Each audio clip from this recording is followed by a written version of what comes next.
The second colleague who's here and who might participate in this workshop is Nicole Farson.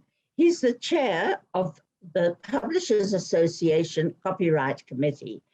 And Nicole and I have run many workshops, such as today's, together. And it's turned out very successfully because we've been able to talk about publishing contracts from both the author's and the publisher's perspective. I've invited Nicole to join us in discussions and respond to any questions or comments that need a publisher's input. Some authors, this is unfortunate but true, don't trust publishers to do justice to the publication and marketing of their books, or are dissatisfied with their royalty payments. Both Nicole and I are committed to fostering relationships of mutual trust and respect between authors and publishers. The publication of good books depends equally on both. Welcome, Nicole.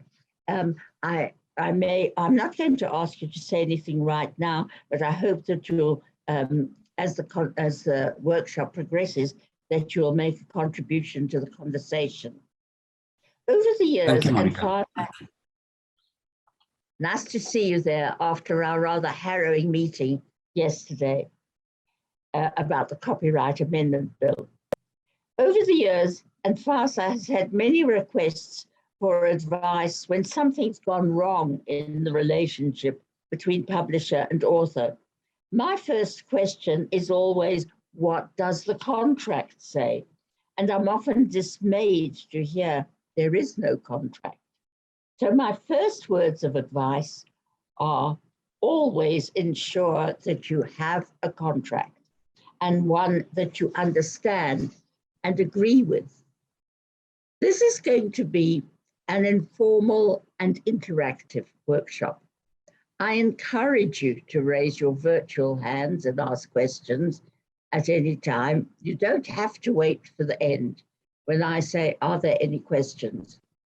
If I say something you don't quite understand, or if I say something you'd like me to elaborate on, or if you have something to add to what I'm saying, please interrupt to ask or to say it.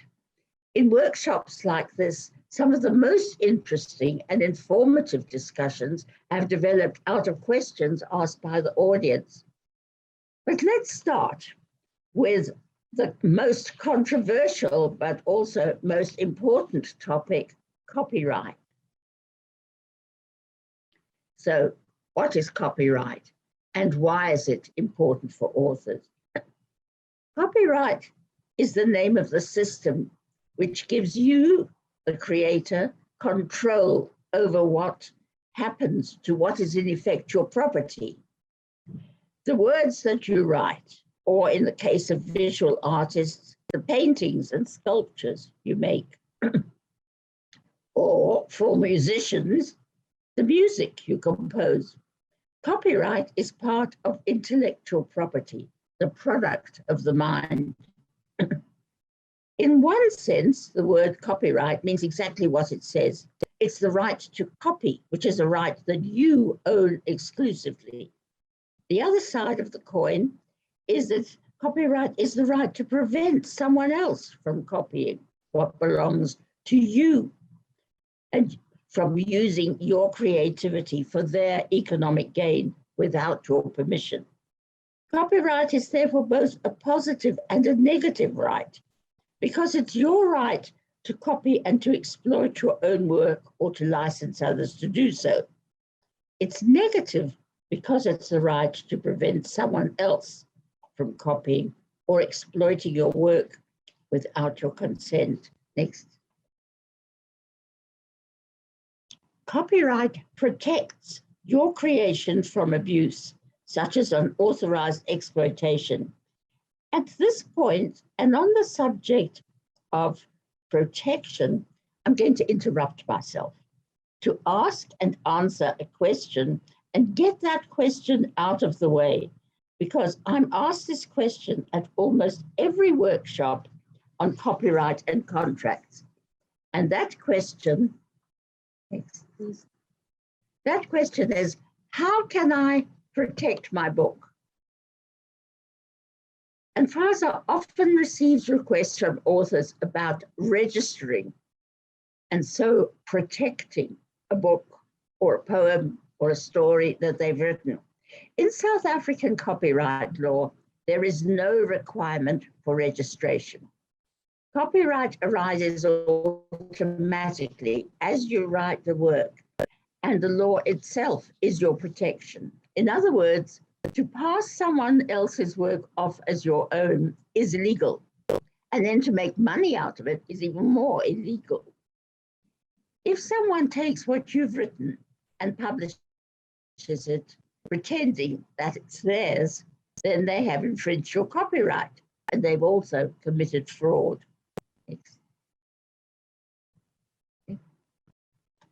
If you dream an exciting plot and reveal it to a friend, only to find it later published under your friend's name, you've got no case against them, because the law can't protect something as ephemeral as an idea. It can only protect that idea once it's been expressed in material form, in other words, in writing. In reality, though, this kind of copyright infringement is very unusual, although authors often seem to fear it. Some people advise sealing your manuscript in an envelope and then posting it to yourself. But this would only be necessary if you suspected that someone was out to claim the work as their own and there was a dispute over the real copyright owner. Identifying your work with your name, the copyright symbol, and the year is not a form of registration or a guarantee of protection, as it would establish your chain of title, the fact that you're the owner, if you needed to establish it. Unlike a book or a poem, though, a play can be registered with Dalro, not to protect it, but to ensure that it forms part of Dalro's repertoire for performance and the collection of royalties. Right, I've dealt with that, and I hope it puts the minds at rest of all of you who might be worried about somebody stealing your intellectual property before you've even turned it into a book. But let's return to financial reward. Copyright provides you with protection, and it also enables you to receive financial reward, compensation for your creativity and your labor. The principle is that financial reward is an incentive for the creation of new works. And in that sense, copyright is an economic right. Copyright is also a moral right. You have a moral right to be the creator and owner of the work because it emanated from you. You can transfer your economic right to someone else, and you'll be doing so by signing a contract with the publisher, but you can't sign away your moral right. You always have the right to be identified as the author, for instance, on the cover, and no one else can pretend to be the author of your work, although you may waive that right if it's convenient to do so, for instance, if you're a ghostwriter. The copyright system works throughout the world. In each country is at liberty to enact its own copyright laws to govern the way the system works in that country. But those laws have to conform to principles and standards set down by international treaties, such as the Berne Convention and the TRIPS Agreement, TRIPS being the trade-related aspects of intellectual property laws. Because the world is globalized and intellectual property is traded between countries, so we have to abide by these rules.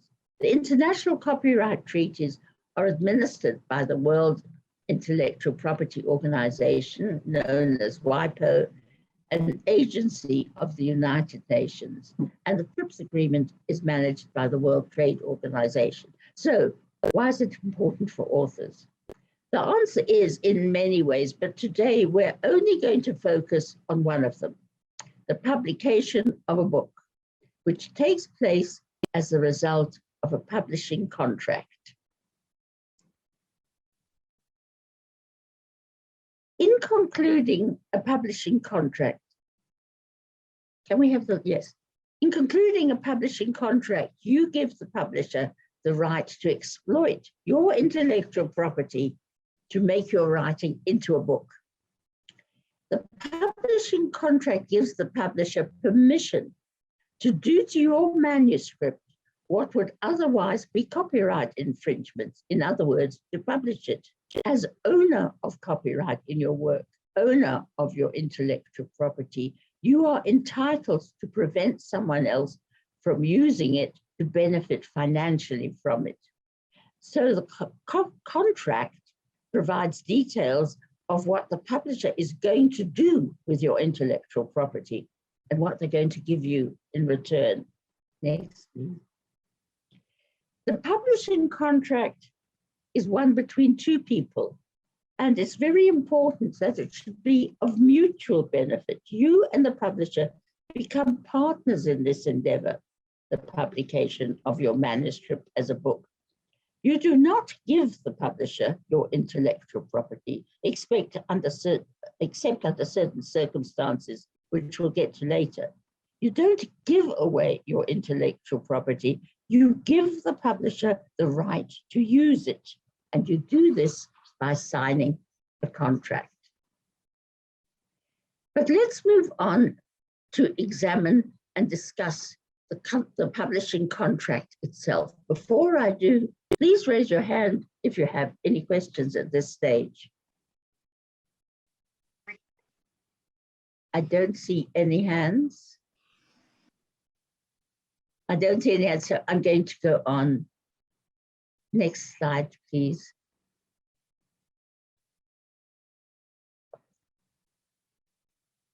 The publishing contract is a legally binding contract between a publisher and an author. It's a business transaction between the parties. The terms and scope of the transaction must be stated in clear, unambiguous terms so as to enable the partners to rely on the contract to achieve their intentions.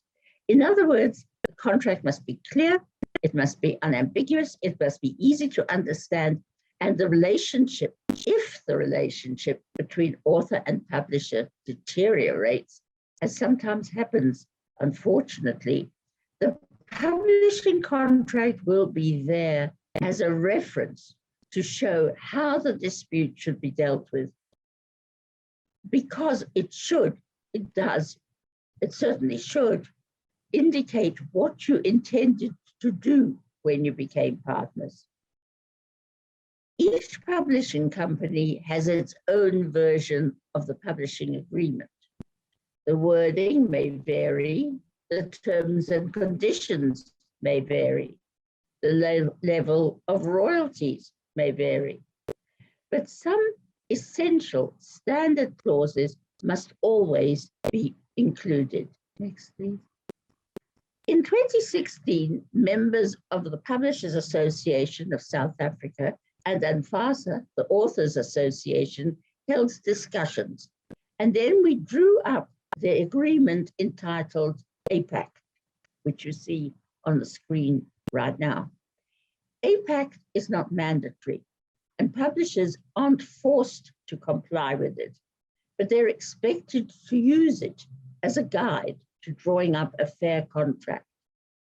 Authors too can use APAC as a guide to check that the contract they're being asked to sign is a fair one. Next, please. The process starts when the publisher presents the author with a contract to be signed. It's almost inconceivable, but true, I'm afraid, that some authors don't even read the contract before signing it. or they do read it, but they don't understand it, or all of it, or some of it, or that even publishers sometimes don't understand their own contract. This is when disputes arise, and I can't emphasize strongly enough how important it is to be comfortable with what you're signing, and that applies to publishers just as much as to authors. Authors, especially first-time authors, sometimes don't know that some of the terms in a contract are negotiable, or they may be nervous about displaying dissatisfaction in case the publisher changes their mind about accepting their manuscript. If you, the author, are unhappy about anything in the contract and the publisher can't help you to understand it better or to change it, you can approach Anfasa for advice. We aren't lawyers, so we can't act for you, but we know enough about book publishing and about the legality of publishing contracts to help you. And if we really can't help you to resolve the issue, we will advise you to consult a lawyer. So what happens if there is a contract and yet, let me say that again. What happens if there is no contract and yet the book is published? And this happens more often than it should, I'm very sorry to say. Mea culpa. I have myself published books without there being a contract in place. So what happens if author and publisher fall out and there's no contract to provide guidance? Well, if there is some correspondence between the author and publisher indicating that the book will be published, it implies that there was an intention by both parties for the book to be published. We call that an implied contract. But if the correspondence didn't say what the terms are to be, for instance, what the royalties would be, then what happens? Well, it's a very difficult situation, but the parties could be forced to reach some sort of compromised settlement. So again, I'm saying, please never publish a book or have your book published if you haven't got a contract. But just to return to this screen, you can see that it helps publishers, established publishers with a long record of work to assess their standard contract in terms of the guidelines provided by APAC. On the other hand, inexperienced publishers may find that the APAC guidelines helpful when drafting their standard contractual terms. And authors, it's especially helpful to authors because they can compare the contracts presented to them by publishers with the guidelines to determine possible scope for negotiation. I should say that we did publish a booklet, we being Anfasa, did publish a booklet describing the APAC guidelines, and we are revising that booklet and will ensure that the revised version is made available to all the people registered for this workshop. Now let's have a look at some of the terms in the contract itself. Next, please. The first clause in a contract is always the rights granted. Sorry, this is not terribly easy to read on the screen, but I hope you'll manage. The contract all rights. In the case of the grant on the screen, in the case of the grant on the screen, the grant of right lasts for the duration of copyright. In South Africa, That's 50 years from the end of the year in which you die. It's 70 years in most other countries. The grant of rights doesn't usually last that long because there are ways of getting the rights back that have been granted. We'll come to that later. So this is what the grant says. The author, as the owner of copyright in the work, hereby grants to the publisher, for the duration of the copyright in the work, the sole and exclusive right and license to print or cause to be printed, to reprint or cause to reprint it, and published, and to themselves further to license the production and publication of the work in any adaptation or any abridgment or any substantial part of the work in volume form and as an electronic book in all languages for the legal term of copyright throughout the world. This is what the publisher is able to do with the manuscript according to this particular contract. This is the grant of the rights to the publisher. It's a bundle of rights. It's a right to print. It's a right to allow somebody else to print. It's a right to license in various forms. It's a right to print the book or to issue it as an electronic book. It lasts for the legal term of copyright, as I said, for 50 years after the death of the author. It's applicable in any language, and it's applicable in any country in the world. Some experienced authors may have seen contracts which talk about throughout the universe. That's not somebody having a joke. It's about if the book is available in electronic form, it's not necessarily in the world. It's out of the world. And to be extra safe, the word the universe is used, but world is good enough. This bundle of rights can sometimes be negotiated. For instance, you can limit the grant of rights to a period like 10 years. If you want to do this, though, you need to have a good reason. Why do you want to limit it to 10 years?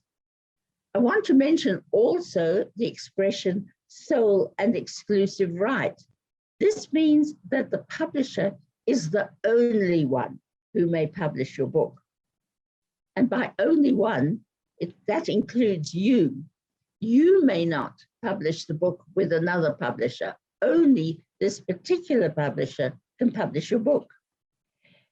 But the publishers can issue licenses to others to publish it or part of it in another form.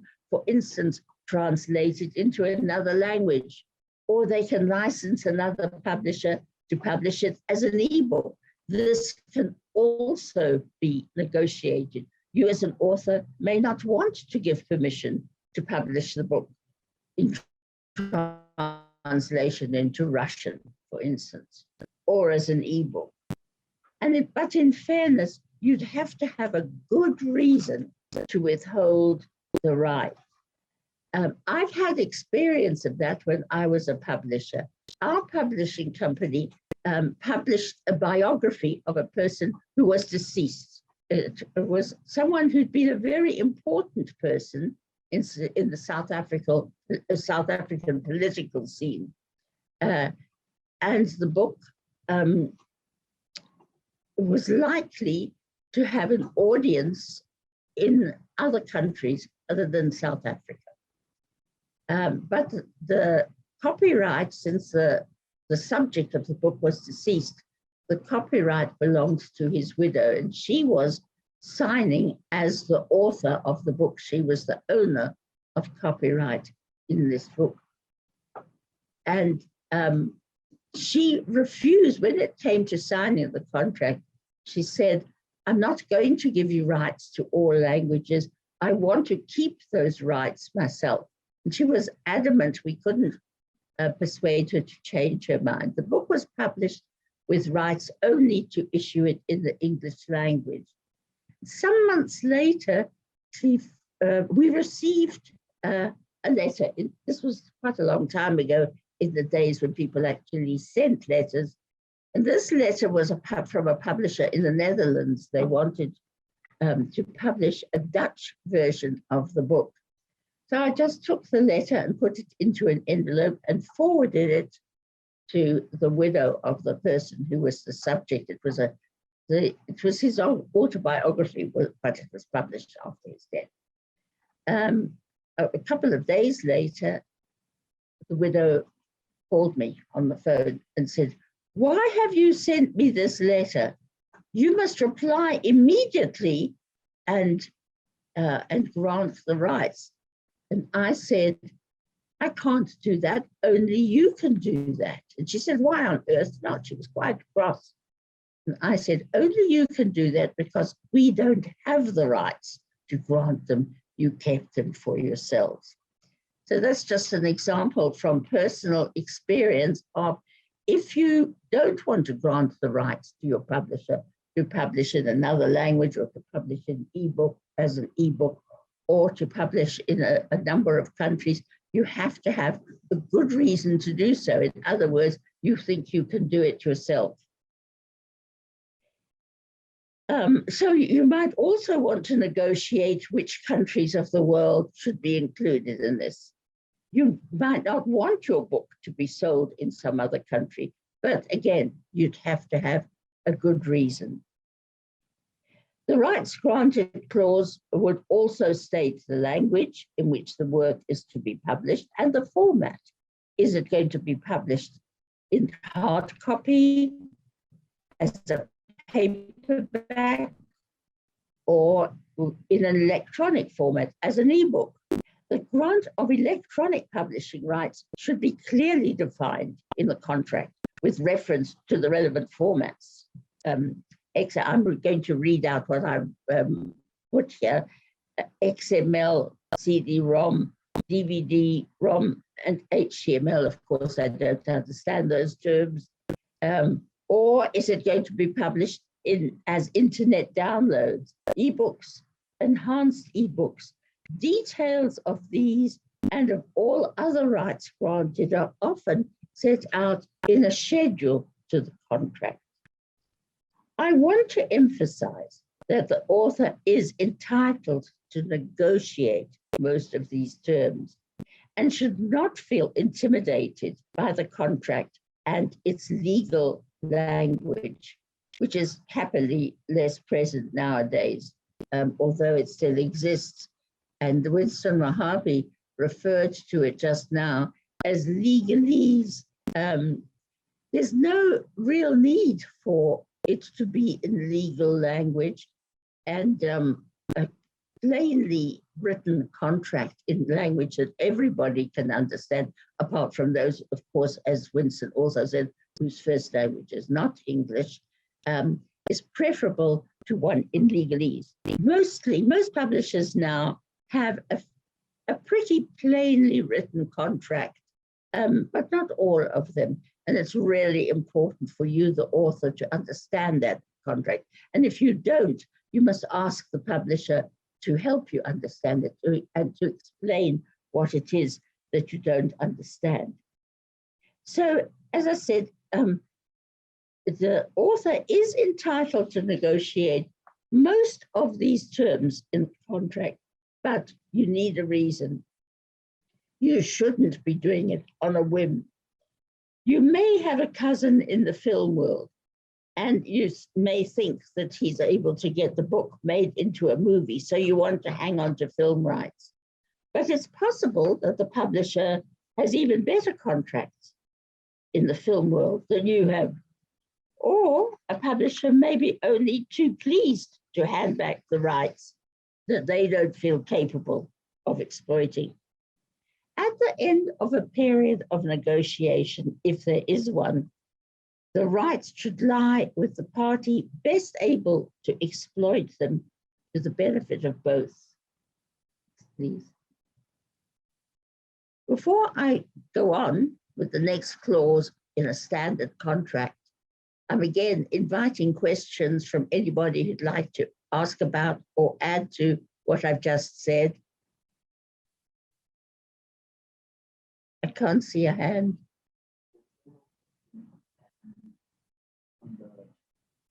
On the chat, there are questions on the chat. Okay, let me have a look at them.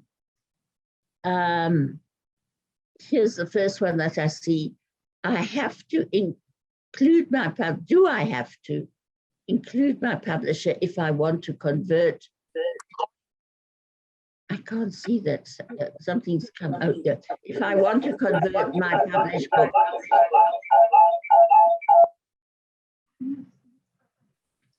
Here's a question. Do I have to include my publisher if I want to convert my published book into a film? Well, that depends. That's an easy question to answer, because it depends on whether you have given your publisher the right to negotiate a film contract on your behalf, or whether you have kept it to yourself. So that's the quick answer to that. Who has the rights to convert the book into the film, you or the publisher? Here's another question. It says, consult an intellectual property lawyer before signing a contract and to advise on a non-disclosure agreement if in doubt. We normally advise authors that there's no need to consult an intellectual property lawyer. And the main reason for that is that intellectual property lawyers are actually quite few and far between, and lawyers who are not well versed in intellectual property often don't understand the way that publishing works. And even intellectual property lawyers sometimes don't understand the way that the publishing industry works and what are the traditional and normal ways of conducting business in the publishing industry. So, of course, you're entitled to consult an intellectual property lawyer before signing contract, but my own view, and my view is based on experience, that it's only necessary to do so if there's something particularly difficult in it that neither you nor your publisher can fully explain to you to your satisfaction. Only then would I recommend consulting an intellectual property lawyer. Contracts are usually much easier to understand than you think they might be.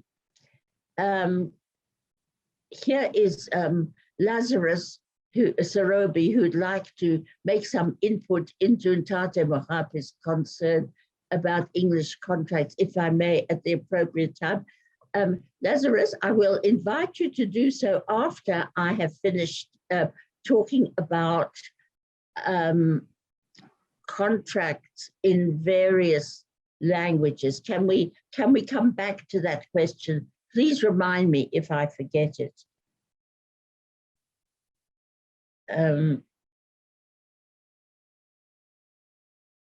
Thanks for the insight. Sorry, I'm looking for more questions. I can see some comments, but I can't see any more questions. Are there any at this point? I'm happy to. Oh, here we are. What is the scope of copyright worldwide? Well, copyright exists in all countries of the world, and refers to all the products of the mind, intellectual property being the products of the wild. So the scope of copyright is, in fact, worldwide. Further questions? I'm happy to stop at this stage. Okay, no the further questions, I'll go on. I've been talking about the terms in the grant of rights that can be negotiated. The next clause in a contract should be about the ownership of copyright, the copyright clause. Oh, sorry, I've just seen a message from Eleanor. Sorry, Eleanor, I'm just having a look at that. when a contract expires to the right, the question is, the answer is no, and I'm going to deal with that in detail later on. Thanks, Eleanor, for picking up on that. I will speak about it. Okay, let's go back to the copyright clause, which is on the screen at the moment. I think that in a good contract, the copyright clause should immediately follow the grant of rights. It doesn't in many publishers' contracts. And I think that this is something that the publisher should consider putting right at the early in the contract. When you grant the publisher the right to use your copyright, you're not giving away your copyright, not in this particular contract, in any case, although there are some instances in which you do, and we'll talk about those in a second as well. So this clause says that the copyright remains yours, and you assert your right to be identified as the author of the work. You may remember that I said earlier, copyright isn't both an economic and a moral right. The moral right means that you are the owner of the copyright in the work. You can grant somebody the rights to use your copyright, but you can't just give it away unless you assign it. And we're going to talk about assignment copyright next. So the publishers have to ensure that all the copies of the work published as books have to bear your name. You are entitled for your name to appear on the work prominently on the front cover, the spine, and the title page of all the copies of the work, and you're entitled to be identified and for your name to appear in all advertisements for the work. Let's talk quickly. Yes, Anirudh, there's a question from you. I see a raised hand. Please go ahead. Sorry, Monica, the point I was making is that one should know what he or she is signing for upfront. I agree with you that intellectual property lawyers are few and far between. Many of them don't know much about the business, but your copyright subsists for 50 years after one's death and so on, and it can be a major decision that can be very expensive if one signs up front and later gets involved in litigation. The point I'm making is you should avoid going to court. It can be very expensive. So make sure you know what you are signing for, what you are signing away, because most of these contracts, quite often, despite what you say, they are one-sided. The writer is so eager to sign up that they will sign as soon as possible without reading or even understanding the contract. Thank you, Monica. Thank you. Every word you've said is true. I mentioned this earlier as well. Some authors, unfortunately, are so keen to get into print that they're too afraid to challenge any clause of the contract that they either don't understand or don't like. And it's so important to understand the terms of the contract and be certain about them. And yes, if you are uncertain, you should do something about it. Well, we advise asking Anfasa because we're not lawyers, but we're very experienced with copyright contracts, and we usually can provide you with a very helpful answer. And all you have to do is be a member of Anfasa to get advice from us. If it's really difficult, then go to a lawyer, but don't let going to be a lawyer be your first recourse. That should be your last recourse rather than your first. Thank you, Anirudh Singh, for your comments. Are there any more? Sorry, I can't see them. So I'm looking for, let me look in the chat. Perhaps it's better to look in the chat than it is to raise hands. If I didn't see any, if I didn't sign any contracts with my publisher, does that, sorry, I'm looking for that. Let me see. If I didn't sign any contracts with my publisher, does that mean I have full rights on my book? Well, if you have full rights on your book, your publisher doesn't have any. So your publisher won't have been able to publish the book. I presume you mean that if you didn't sign a contract and you don't have a book, but if you didn't sign a contract and your publisher has published the book, perhaps you agreed verbally on the phone or in a meeting that this publisher should publish the book, then there is an implied contract that you agree to the publisher publishing the book. However, let me say something about implied contracts. They don't have all the details, and there could certainly be a number of reasons for disputes if the contract is implied. I know of many such instances, such cases of serious disputes arising when there's no contract. Here's another question. I understand correctly that an unpublished work cannot claim copyright. It's only for published works. That's not true. That's not correct. There is copyright in an unpublished work. There's copyright. In fact, you as an author have copyright in everything you write. If you write a letter to your cousin, you have copyright in that.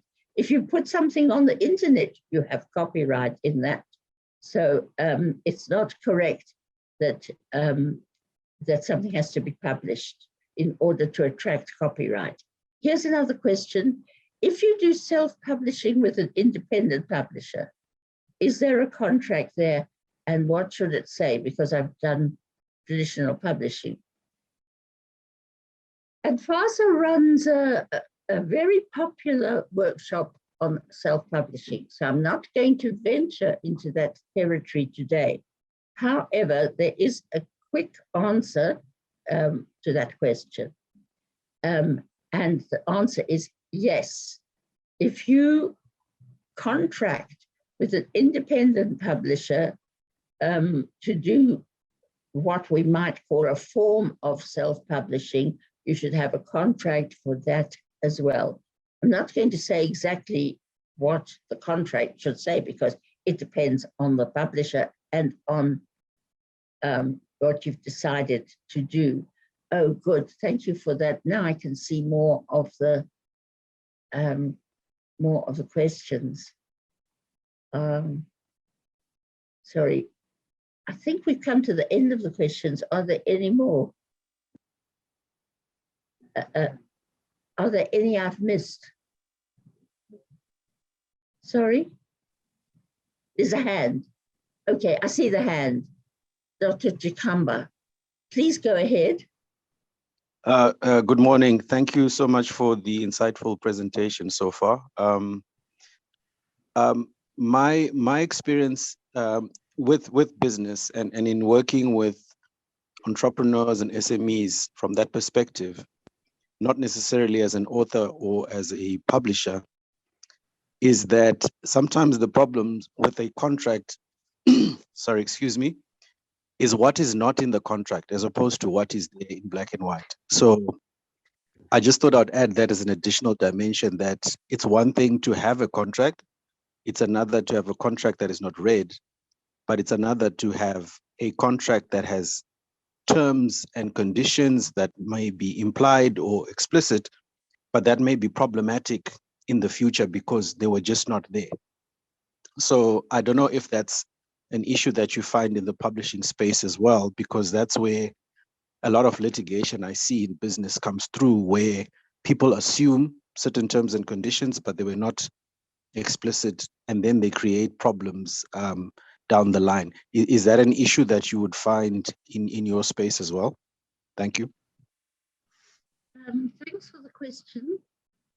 The APAC, the publishing, the agreement on publishing contracts between FASA and PASA was created, was drafted and signed precisely to ensure that publishing contracts issued under the guidance of APAC contain all the clauses and issues that are relevant to a publishing agreement between an author and a publisher. I can't speak, of course, for every publishing contract that's drawn up, because there are many publishers that are not members of the Publishers Association and many authors who are not member of ANFASA. However, we have tried to prevent exactly what you've mentioned, clauses that should be in the contract and yet are not. Are you able to give us any examples of clauses that should have been there but have been left out?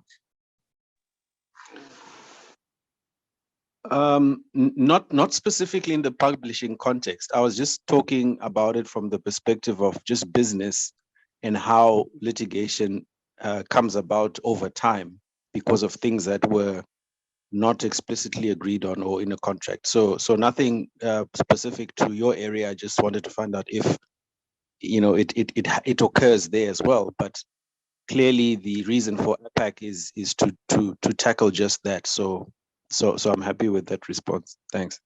But thank you very much. Yes, and what you've said has just highlighted the importance and the value of the APAC agreement, and thank you for bringing it up. More questions? I'm still looking for questions. Sorry, where are we? Can somebody point out the further questions to me?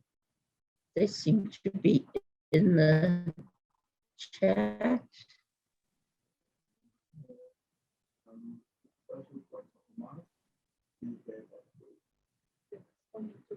Yes, here we are. Is there a database of local publishers authors consult?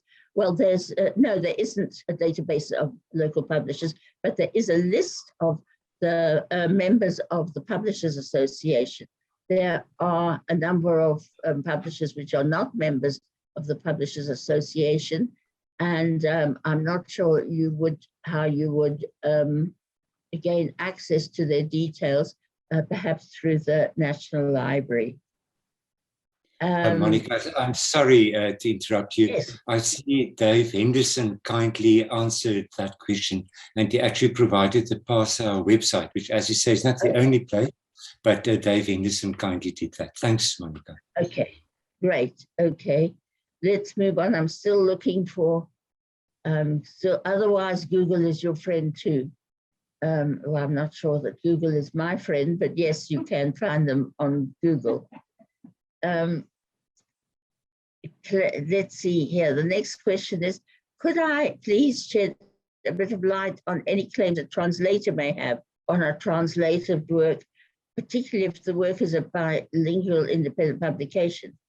Well, of course, I'm not quite sure that I understand the question here. Of course, a translator has copyright in their translation. I can't really, whether it's a bilingual independent publication or not. I don't quite understand the question. Perhaps I'll come back to it, or perhaps you can put it to ANFASA afterwards.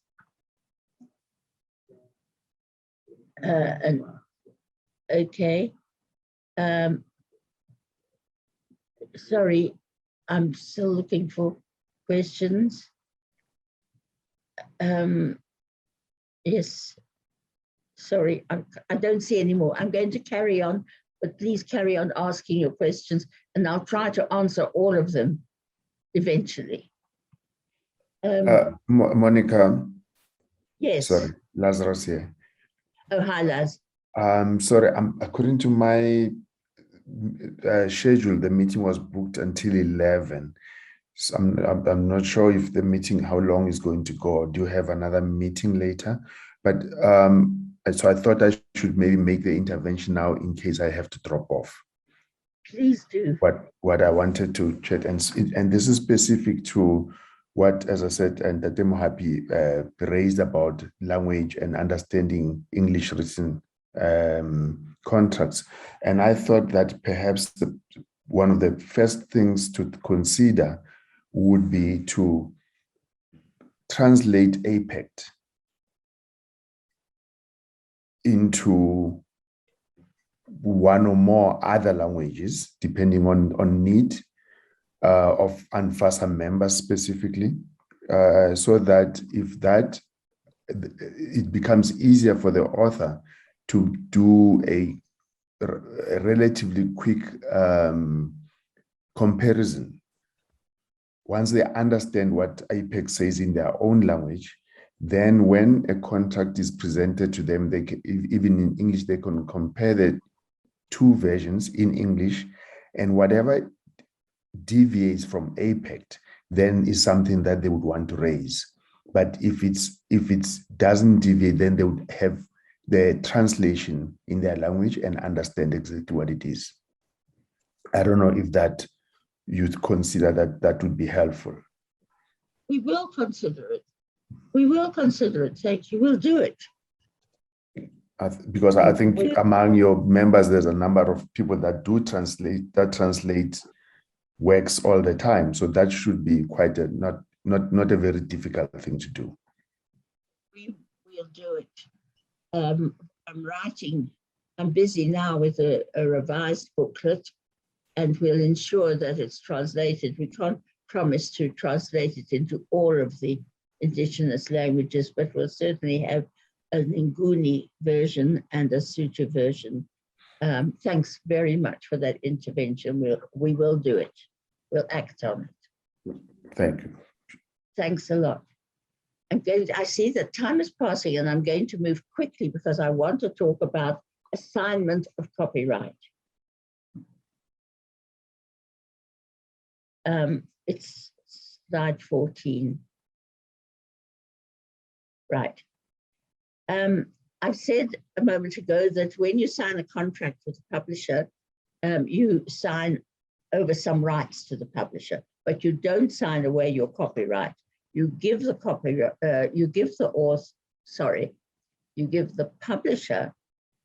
the right to publish your book, and you retain copyright in the work. Assignment of copyright means that you actually sign over the copyright in your work so that you are no longer the copyright owner. Why would you do this?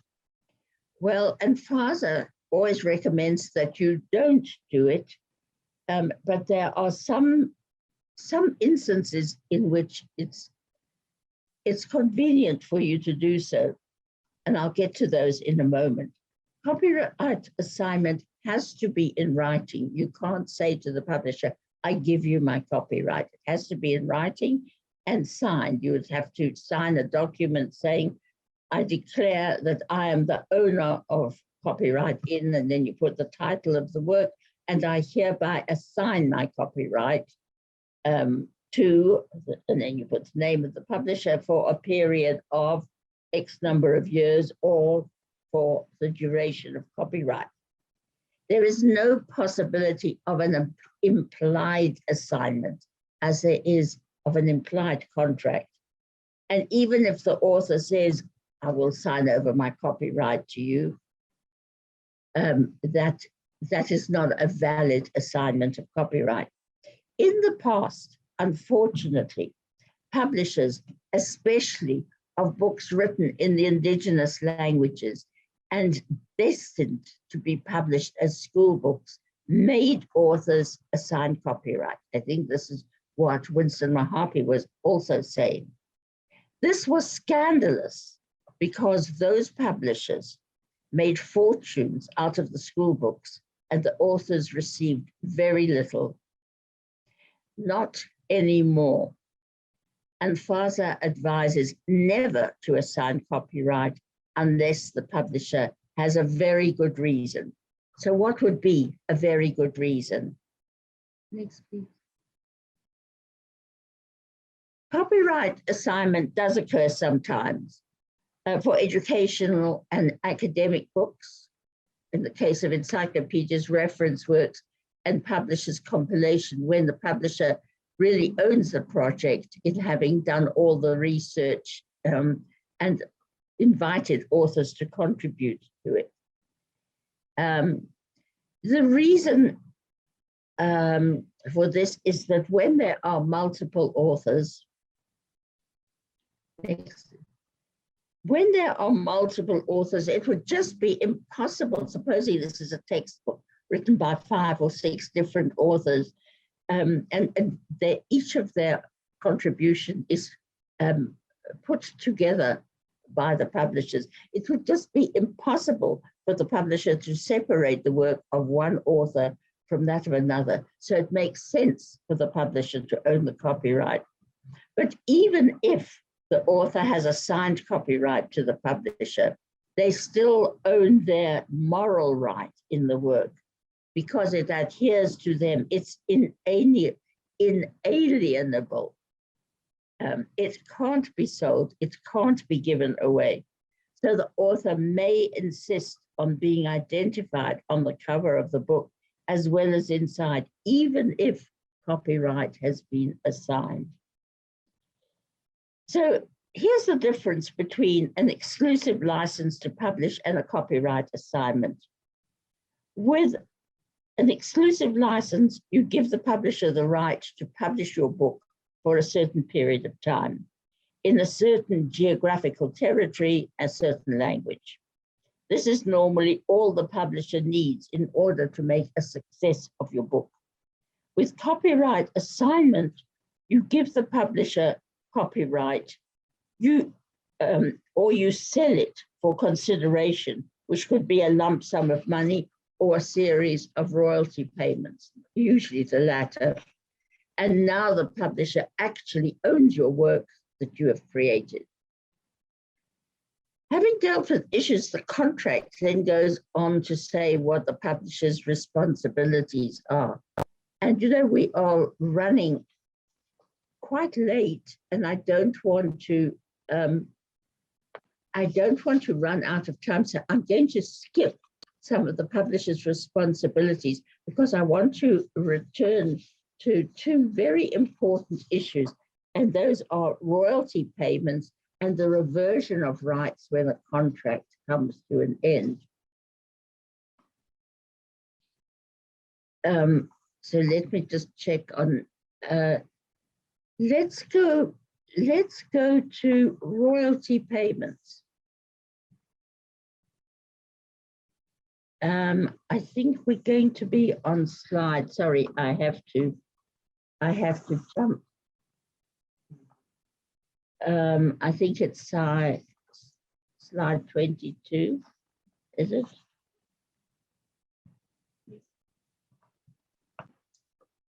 Okay, payment of royalties. The most common arrangement is that the publisher pays the author a certain percentage of the money they receive from the sale of the book. But what's that percentage? Well, I can't say.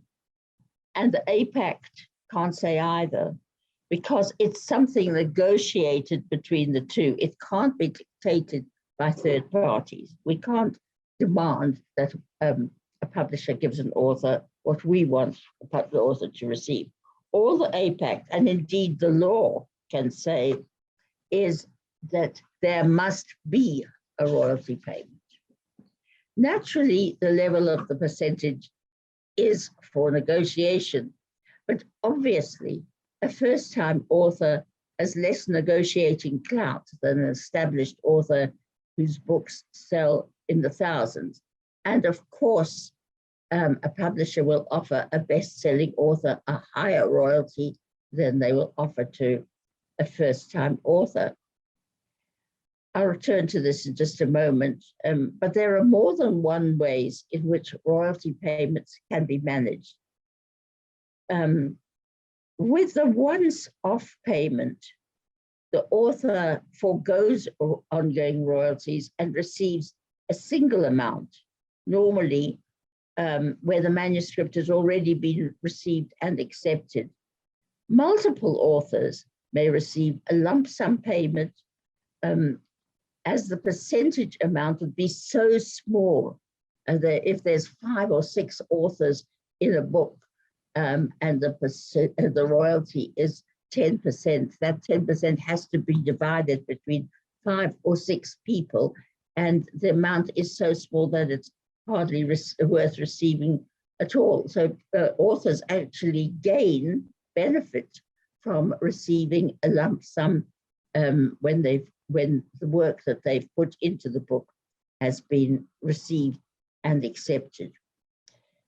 So a once-off payment can be a benefit to an author because it avoids the risk of low sales.